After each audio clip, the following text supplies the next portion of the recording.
start painting the tomato, I wanted to explain the way light falls on a sphere. And I'm using a white onion rather than a red tomato because it's neutral and it's the lightest light. So we're going to see the lightest highlights using white. Tomato is about a mid-value between white and black, and we'll talk about that when we're using our colors. But light is coming from this angle, and if you remember, I was sitting in the allotment garden and the light was on my back, so here's where I was sitting, right about here. And so what we are looking at is a highlight area, then we've got a crescent of the next lightest light on the sphere, then the third lightest crescent light would be here on the other side of the highlight, and then we've got another one that's getting a little bit darker, and then we've got a very dark core shadow that's happening, and then we've got some reflected light. The core shadow is this dark because the surface is turning very, very quickly away, directly opposite from the light, and that's where the darkest darks are going to happen. As well, again, because we're on a white surface, we've got a little bit of that light reflecting back up. And while I'm talking about reflected light, I've got a black file folder here so I can show you that if this were on a black background, there would be a little bit darker reflected light of a crescent there. And when we start playing with color, something's laying against color, I'm going to use yellow. You're going to be able to see that the crescent of reflected light picks up a little bit of that yellow. So that'll become important at a later point in time. I wanted to show how that starts as a drawing. So we've got our drawing here. I'm going to turn it so that it is angled in the same direction as the light.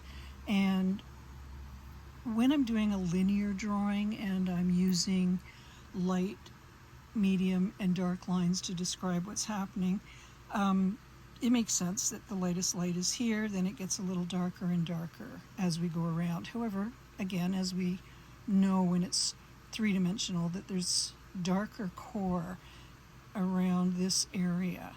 And what we're using here for the dark line is actually describing what's happening on this side of it. So we're then starting to talk about the shadow. And the shadow's darker the closer it is to the object, and it starts to fade and get lighter and lighter as we move away.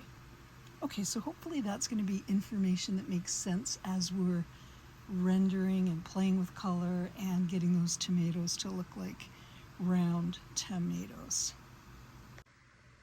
I want to talk about the linear highlight that is showing up on the onion, and it's because I've used a fluorescent light tube rather than a spotlight, which would have better replicated the round highlight if the onion were being hit by the sun.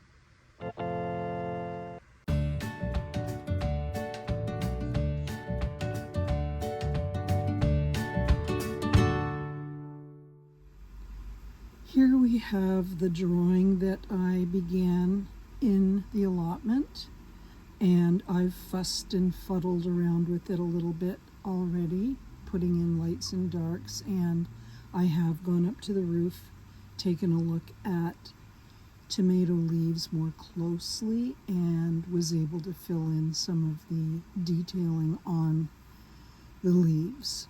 And so now what I want to do is use tracings, or I want to manipulate where the tomatoes are on the vine. I want to create a more graceful vine. Then I should probably say I'm not your traditional en plein air painter or drawer. Yes, I go outdoors, and that's what it means. However, traditionally, the artists like the Impressionists were trying to capture the way light fell on surfaces and on objects, and that's not where I'm coming from. I'm going from a life drawing angle. My background is figure drawing. That's what I've taught for years, along with design and painting and still life and your traditional fine art.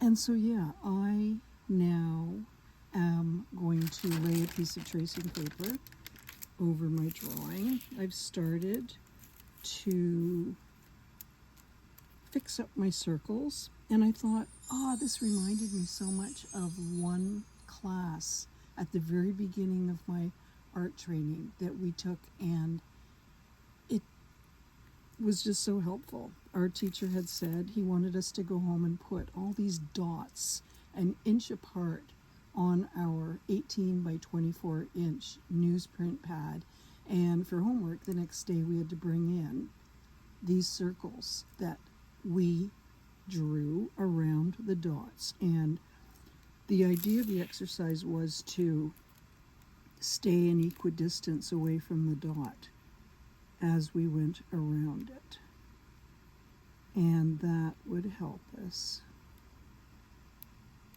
with our motor muscle memory retention, where we would get better and better at circles. Well, we've gone a little bit out here, but you can see that that was happening too, but still, it's not a bad circle.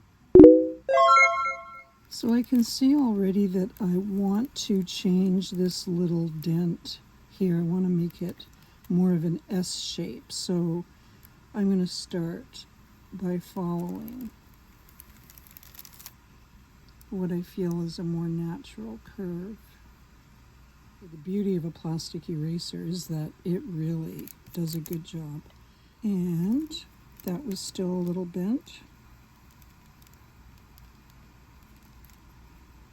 So while I'm doing these details, you notice that I've got my wrist leaning on the paper, and that allows me control up to a certain extent.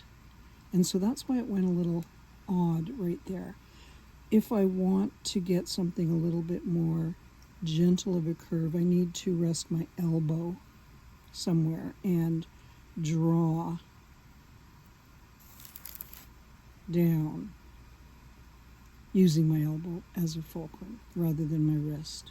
So now, following my own advice, I've got my elbow resting on the table, and I'm now going to draw a more graceful curve for my tomatoes. So I now have the vine, and I'm going to have to then get the pedicel for each tomato, and then the sepals are the individual 5 leaf-like structures that make up the calyx. And so on I will go to create this in a way that I want to design now where the tomatoes are.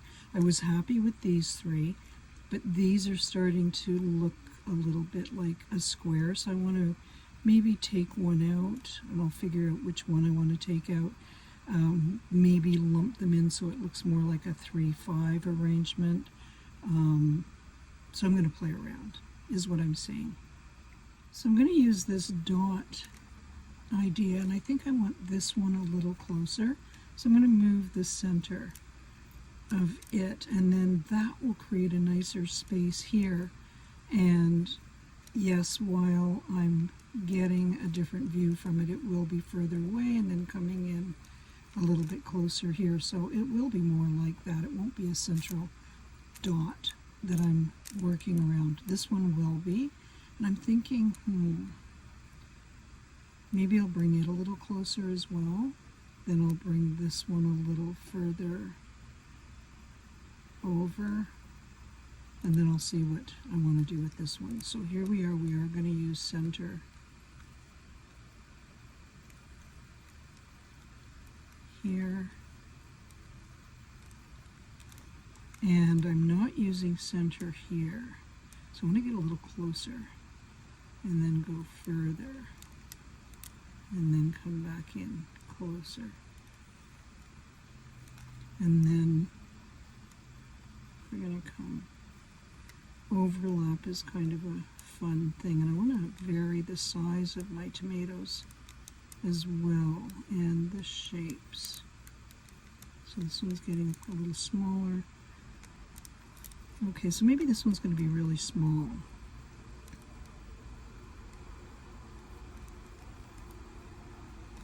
And maybe this one, we'll go back to medium.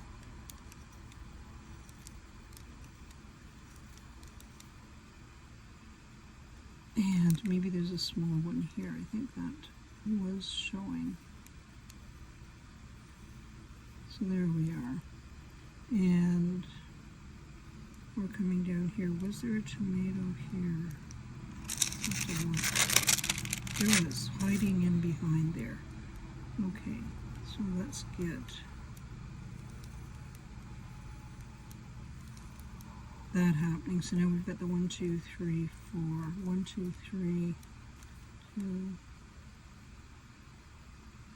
It feels right, so I'm not going to do any counting and mathematics.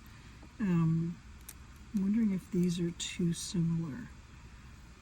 And if I take that out,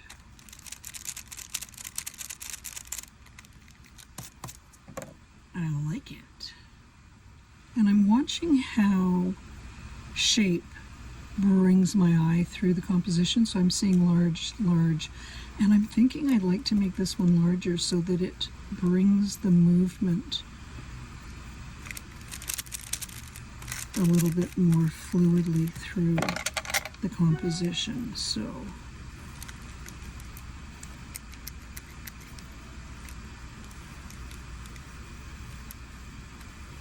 then again, we've got that overlap happening that we like, and this one's going to be the biggest one, and that's kind of fun because it's right dead center. I like it. All these happy mistakes. Okay, and then I'm going to have to work with getting the offshoots from the stalk. So we've got the pedicle that's got to bring the vine.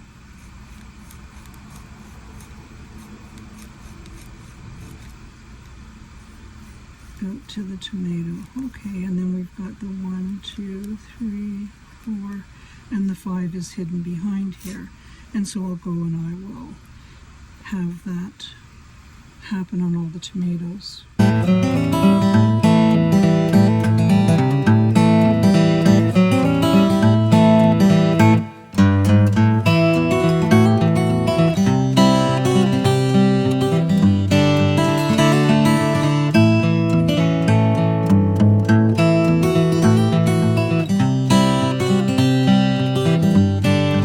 So we know how to render a sphere using what we learned about the onion and the way light falls on it. We're going to push the value a little bit deeper though, so that it's more in tune with tomato. Ooh, look at that core value.